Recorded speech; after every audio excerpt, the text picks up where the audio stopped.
So round 5 of TNR Classic C Le Mans style race cars, this time in Spain, Catalunya. We've got a capacity grid today, 12 cars, and we've got some good drivers on the grid and a good mix of cars. We've got Chrysler starting on pole position in the Jaguar, random grid, don't forget. We've got the returnee Josh lining up alongside, and he's in the Porsche, the only Porsche on the grid. Andy lines up third, first of the Nissans, the fast Nissans. Fourth is Dugamus, who's had some good results in the Mercedes so far. Then Coops, championship protagonist, in the Nissan in 5th place. We've got Martin in 6th in the Mercedes. DTI Dave, returnee, in a different form of the Nissan. Lee, championship contender, and Mark, championship contender, 8th and 9th in their respective Nissans. Graham lines up 10th in the Jag. Jag still yet to get a podium this season, with Oz and Dom on the rear. So who's going to get away well? We've got Jaguar on the front, and they're away. They're getting away quickly, and the Jaguar sliding from left to right as they head down towards the first corner. There's contact in the back, but it looks like everybody's made it down the straight in one piece. Thank goodness for that. And one of the Nissans is Andy dives for the lead, and he takes it. A good, clean, strong move. Chrysler caught napping in the Jag, and in fact one of the other Nissans going around the outside of him already. It's Coops who's made his way up to 2nd place. A fantastic start. Chrysler drops back to 3rd with a valiant effort in the Jag, but he's under pressure from another Jag in the form of Graham in the Castrol livery. He goes up the inside. The two Jaguars go side by side, and Graham's through up to 3rd place. Chrysler down to 4th. He could be down to 5th because Lee's going to try and sweep around the outside in the Nissan. I think he's going to do it. He's done it. And Mark is the next one to try and get past Chrysler in the battle over 5th place as it is now. DTI Dave is 7th with Dom in 8th. And there is some movement. Mark's got up past Chrysler, and Graham's under pressure now for that final podium spot. The Nissan's moving towards the front of the field so swiftly. We've got Andy out in the lead still with Coops in 2nd, but it's the battle for 3rd we're watching at the moment, with Graham trying to hold off in the Jag, but he runs wide, gets it back on track well, and these guys, that Nissan almost goes into the back of him as they head towards the final complex here at Catalunya. The Nissan dives for the inside. It's a good move. Graham sees him, gives him space. There's nothing ultimately he can do. The downforce and turn in on those Nissans so good. Mark bounces over the curb, actually cuts the corner, but doesn't take position. And now it's going to be a battle down the straight. Let's have a look at Mark's car then as we go down the straight. It's ever so close between these two. The Nissan looking a little bit quicker in the slipstream. He moves to the inside, dives to the inside on the brakes. The Jag not bad on the brakes. Graham stays with him on the outside and maintains the position, but gets a knock in the back, and Mark pushes him off the track briefly. Graham regains, but Mark is through. And out in the lead, Andy still maintaining the lead from Coops, but by only half a second.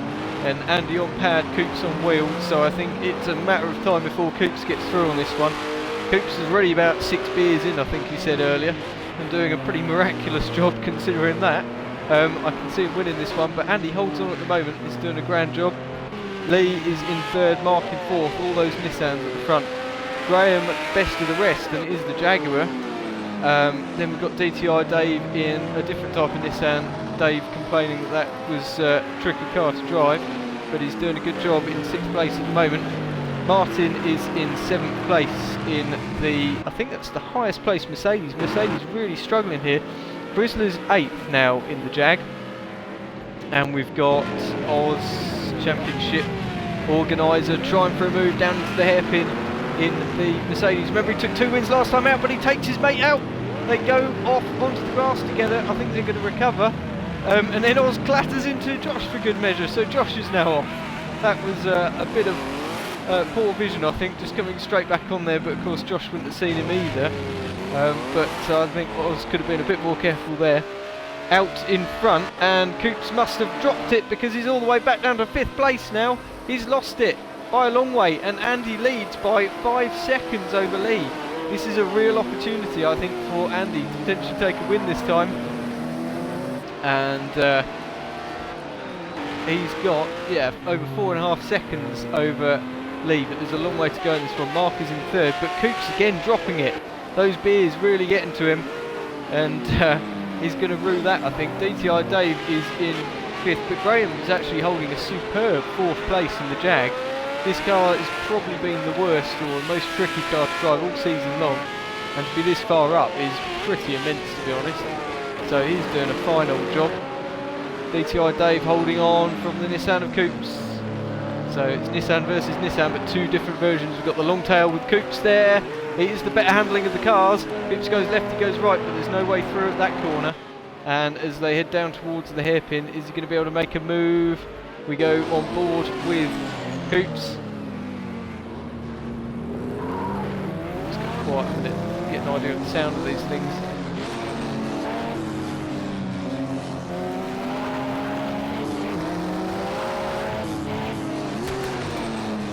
These cars are relatively quiet. If you go back towards the likes of the Mercedes, these guys are really noisy engines. Sound absolutely fantastic. Oh, and he goes through. Oh, he's gone through the foam signage there, bursts it into a million pieces, comes back on. Thankfully, damage turned off for these races. Otherwise, that would be out, I think. Back to the race lead, and Andy still maintaining a lead of around 4 seconds. So Andy's having a really good run here. He's got the possibility of his first victory of the season. He needs to really hold this one together. 4.5 seconds up on lead. Mark is in 3rd. Now Andy was really impressive in the practice session. Andy's not had a victory this season, but he has had 1 or 2 podiums already. And Coops has managed to get past DTI Dave. We didn't see how it happened on track, but he has got past. That better handling Nissan finding its way through well. And there's DTI Dave in 6th. Martin now is heading up the Mercedes charge forward, and he's not too far ahead of Mercedes teammate Dugamus in the fantastic looking black and gold car. Dom is having a good race. Remember, this is only his 2nd meeting in these. He's also in the Mercedes. Mercedes just not going well here today, but he is in 9th place at the moment. As we look back towards the leaders, you get an idea of the speeds as we go down the straight. So 175 miles per hour, roughly, and obviously pretty similar for Lee's Nissan are the same car. Slightly different setups. Now let's have a look at Graham's Jaguar as we head down the straight. He's the best of the rest. He's the first non-Nissan car. And that's got more straight line speed actually than this one. 185, 187, he's some 10 mile an hour faster down the straight. So the Nissan's struggling with the speed. This Nissan, which is a different type, is doing 189 I think there. So DTI Dave's got some good straight line speed there. And let's have a look at one of the Mercedes cars, close to 200 miles per hour, 195 we've just seen out of that car. So Mercedes definitely the quickest of the lot in the straight. Apart from we haven't seen what the Jaguar can do, but the Jaguar not looking the quickest in a straight, just over 180 miles per hour. So only the Nissan is slower, I think, in the straight. But back to the front, and there is just 3.5 seconds between them, but Andy's only got to hold on for just over a lap now. He comes into the final complex, he'll swing that Nissan right. It looks too big for this section of corners because it's such a tight sector. And left and right again, and then he'll go through the final sweeping right hand bend. You've got to be careful getting on the power here in these high powered cars. They do have a tendency to swap ends. As we have a look at this little battle on track between Dugamus and Martin for the best Mercedes finisher, and Martin goes a little bit wide. Dugs is going to have a go potentially because Martin's cocked it up a couple of times there. He's gone over the curb. All wheels over the curb, and Dude stays behind for now, but they are close. And this is the closest battle on track at the moment.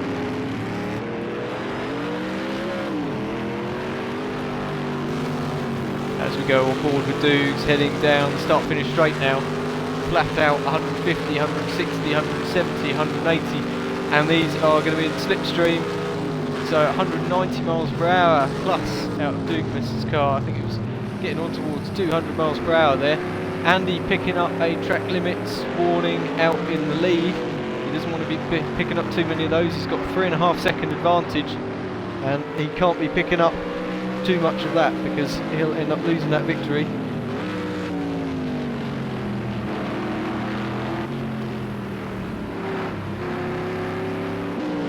Martin still close on track in the two Mercedes cars. Starting to quieten down towards the end of the race here as the differences between the cars become apparent. We had some good racing last time out at Le Mans with the Mercedes cars, don't forget, with their super straight line speed, being quite competitive last time out, taking 2 out of 3 race victories, and it possibly could have been 3 out of 3 had it not been for some bad luck for Oz. And Andy takes his first victory of the season, completely missed him coming across the line, so well done to Andy. Lee takes a fine second. Remember, him and Mark were 8th and 9th on the grid. I think they were the other way around. Mark takes the final podium, so another good race from Mark too. Coops recovers to 4th, but it's a race that he really should have been at least 2nd, probably winning. So that's more points lost in the championship, and that advantage he had at the start of the season is dwindling somewhat. Graham is best of the rest, but takes 5th place in the Jag, so Coops obviously getting past him in the later stages of the race. DTR Dave in the slightly trickier to drive design of Nissan without the long tail, and Martin brings home ahead of Dukes and Dom, so 3 Mercedes in succession. And then we've got another Mercedes in the form of Oz, who comes across the line in the red and white car, and Josh is the only Porsche, and he finishes 11th, and Chrysler rounds up the results in 12th place. Race 2 will be coming up in a few minutes' time.